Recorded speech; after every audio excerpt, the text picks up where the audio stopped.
The New York Times has been conducting a series of focus groups with undecided voters ahead of the 2024 election, most of them being conducted by conservative pollster Frank Luntz, so, take that with a grain of salt. But even with a conservative conducting these polls, it is important to notice that most of the voters, the undecided voters in these focus groups, really don't seem to like Trump.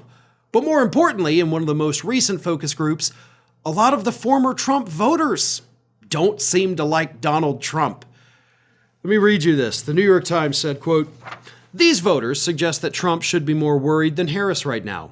They're similar to those 158,000 Republican primary voters in Pennsylvania who supported Nikki Haley over Trump in April, 1 month after she dropped out of the presidential race. There are voters who said never again about Trump after January 6th. Just how many of them there are and where could shape the outcome of the election." So, what do these so-called undecided voters have to say?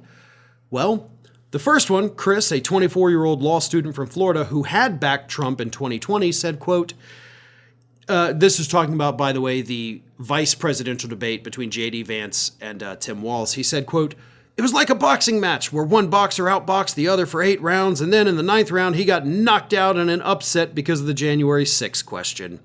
I thought it was a great opportunity for Vance to try to at least mend that issue with voters like me, and unfortunately, he didn't. I was really disappointed with that."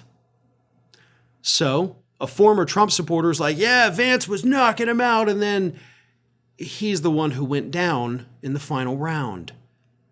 So, there's one former Trump voter that's not happy with things. Another 2020 Trump voter, Lillian, a 27-year-old advertising worker from Virginia, said her opinion of Vance has improved since the debate, but not Trump. "I don't trust Kamala with our national security or with our economy, but I don't know if I trust Trump to be a normal person for the next 3 months." Now, look, I agree with you. I don't trust Donald Trump to be a normal person for the next 3 months.